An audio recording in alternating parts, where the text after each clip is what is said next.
Taarifa mbaya kuhusu Chadema imetikisa medani ya siasa nchini Tanzania. Ujambo na karibu kwa taarifa zetu za Kenyascope, na tafadhali ikiwa ni siku yako ya kwanza hapa, kumbuka kusubscribe.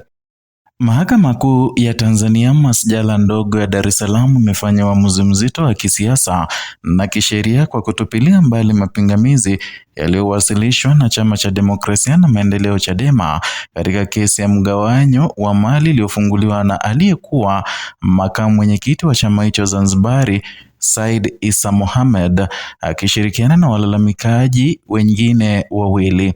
Uamuzi huu umetolewa na Jaji Hamidu Mwanga ambaye ameeleza wazi kuwa hoja za awali zilizodai mahakama kukosa mamlaka ya kusikiliza shauri hilo hazikuwa na mashiko ya kisheria. Hatua hii inafungua kesi kuingia katika hatua ya kusikilizwa kwa kina na ni jambo linalofanya kuwa mojawapo ya kesi nyeti zaidi kuwahi kukumba Chadema katika historia yake ya siasa za ushindani nchini Tanzania. Mbali na mgogoro wa mali, kesi imeibua maswali mapana kuhusu uongozi wa chama, mgawanyiko wa ndani na mvutano unaoendelea kati ya viongozi wa sasa na waliokuwa madarakani awali. Na katika uamuzi wake, Jaji Hamidu Mwanga alirejea hoja mbalimbali za kisheria na misingi ya mamlaka ya mahakama, akisisitiza kuwa Mahakama Kuu ina uwezo wa kusikiliza shauri hilo na hoja za Chadema zililenga kuzuia kesi kuendelea kwa kudai kuwa mahakama haikuwa na mamlaka, lakini mahakama imeona hoja hizo hazikidhi vigezo vya kisheria vinavyohitajika. Kitaalamu, uamuzi huu unaashiria kuwa mahakama imeona kuwa hoja halali zinazostahili kusikilizwa, hususan kuhusu umiliki, usimamizi na mgawanyo wa mali za chama, na hii ni ishara kuwa mgogoro huu hauchukuliwi tena kama mvutano wa ndani wa kisasa ama wa kisiasa pekee, bali kama suala linalogusa misingi ya kisheria ya taasisi za kisiasa. Sehemu nyingine nyeti ya shauri hili ni ombi la mwenyekiti wa taifa wa Chadema Tundu Lissu kujumulishwa kama mdaiwa au mhusika katika kesi hiyo. Mahakama imeelezwa kuwa Said Issa Mohamed na wenzake wawili wamewasilisha mapingamizi wakipinga Lissu kujumulishwa kwenye shauri hilo. Hatua hii imeongeza uzito wa kisiasa wa kesi kwa kuwa Lissu ni sura kuu ya upinzani nchini Tanzania na kiongozi mwenye mvuto mkubwa kwa wafuasi wa Chadema na wananchi kwa ujumla. Kuwa kwake mhusika katika kesi ya mgawanyo wa mali kunaleta picha mvutano wa madaraka na uwajibikaji ndani ya chama, pamoja na swali la nani anabeba dhamana ya maamuzi ya kihistoria ya chama. Chadema kwa miaka mingi imejijengea taswira ya chama kinachopigania uwazi, uwajibikaji na utawala wa sheria, na hata hivyo migogoro ya ndani si jambo geni katika historia ya chama hicho. Kumekuwa na vipindi vya mvutano kati ya viongozi wa bara na Zanzibar, pamoja na tofauti za kimkakati kuhusu mwelekeo wa chama katika chaguzi na harakati za kisiasa. Said Issa Mohamed, kama aliyekuwa makamu mwenyekiti wa Zanzibar, anawakilisha kizazi cha viongozi waliowahi kuwa na ushawishi mkubwa katika ujenzi wa chama visiwani. Mgogoro unaohusisha viongozi wa aina hii mara mingi huibua hisia kuwa kuna sauti au maslahi yanayosahaulika katika mabadiliko ya uongozi. Kesi ya mgawanyo wa mali si kuhusu mali kama majengo, rasilimali au akaunti za kifedha, bali ni mjadala mpana kuhusu nani anamiliki udhibiti ama anamiliki na kudhibiti rasilimali za chama. Kwa vyama vya siasa, mali ni uti wa mgongo wa shughuli za kisiasa, kuanzia kampeni, mafunzo ya wanachama hadi shughuli za kitaifa na kimataifa.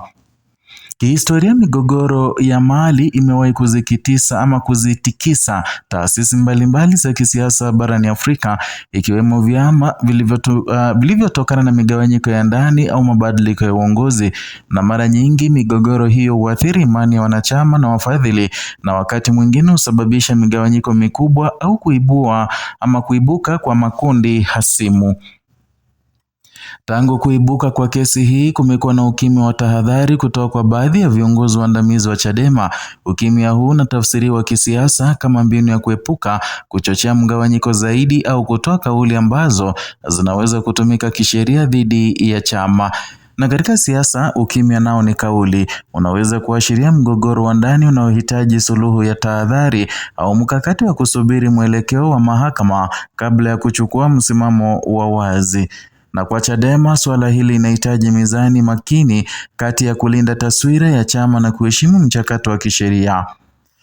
Na kwa kuzingatia kuwa Tanzania inaingia katika vipindi muhimu vya maandalizi ya uchaguzi wa serikali za mitaa na chaguzi kuu zijazo, kesi hii inaweza kuwa na athari za kisiasa kwa Chadema, na migogoro ya ndani inapopelekwa mahakamani mara nyingi hutumiwa na wapinzani wa kisiasa kama ushahidi wa udhaifu wa kiutawala. Kwa wapiga kura, maswali yanaibuka kuhusu uwezo wa chama kusimamia masuala ya kitaifa iwapo kuna mvutano wa wazi katika masuala ya ndani. Na hata hivyo, kwa upande mwingine, wapo wanaoona hatua ya kuruhusu mahakama isikilize kesi kama ishara ya kuheshimu utawala wa sheria, na ni jambo linaloweza kuimarisha taswira ya chama kwa baadhi ya wananchi. Baada ya mapingamizi ya Chadema kutupiliwa mbali, kesi hiyo imepangwa kutajwa tena Februari tarehe 17 mwaka huu saa 2:30 asubuhi. Katika kikao hicho, mahakama itasikiliza mapingamizi yanayowasilishwa na Said Issa Mohamed na wenzake dhidi ya ombi la kujumlisha Tundu Lissu pamoja na kuanza kusikiliza kesi kwa ujumla wake. Hatua hii inaashiria mwanzo wa sura mpya ya kesi ambapo ushahidi, vielelezo na hoja za pande zote zitawekwa wazi. Kwa vyama vya siasa, kesi kama hizi mara nyingi huacha alama za kudumu katika historia ya chama, iwe kwa kuimarisha mifumo ya uwajibikaji au kwa kuchochea mabadiliko ya uongozi. Kwa mtazamo mpana, migogoro inahisi ya kipekee kwa Chadema pekee, kwani vyama vingi vya upinzani barani Afrika vimekumbwa na changamoto zinazofanana, hususan vinapokuwa na kupata ushawishi mkubwa wa kisiasa. Mvutano kati ya kizazi cha waanzilishi na viongozi wapya pamoja na masuala ya mali na madaraka ni changamoto za kawaida katika safari ya vyama vya siasa. Na katika historia ya siasa za Tanzania, mgogoro wa ndani ya vyama imewahi kusababisha mabadiliko ya muundo, kuondoka kwa wanachama wakuu au hata kuanzishwa kwa vyama vipya. Kwa Chadema, kesi inaweza kuwa fursa ya kufanya tathmini ya ndani na kuimarisha mfumo wa utawala wa chama. Kesi ya mgawanyo wa mali ya Chadema inakuja katika wakati nyeti ambapo imani ya umma kwa taasisi za kisiasa inapimwa kwa vitendo. Uamuzi wa mahakama kuu kutupilia mbali mapingamizi umefungua mlango wa uwazi na uwajibikaji, lakini pia umeweka chama katika mtihani wa kisiasa na kimaadili. Kwa upande wa walalamikaji, kusikilizwa kwa kesi kunatoa fursa ya madai yao kusikilizwa kwa haki. Kwa upande wa uongozi wa sasa wa Chadema, kesi inalazimisha uwazi katika usimamizi wa rasilimali na maamuzi ya taasisi. Kisiasa, yeyote anayenufaika au kupoteza atategemea uwezo wa chama kudhibiti mgogoro bila kuathiri mshikamano wake wa ndani. Hatua zinazofuata zinaweza kujumuisha maamuzi ya mahakama yatakayotoa mwelekeo wa umiliki wa mali au hata kusababisha marekebisho ya katiba na taratibu za chama.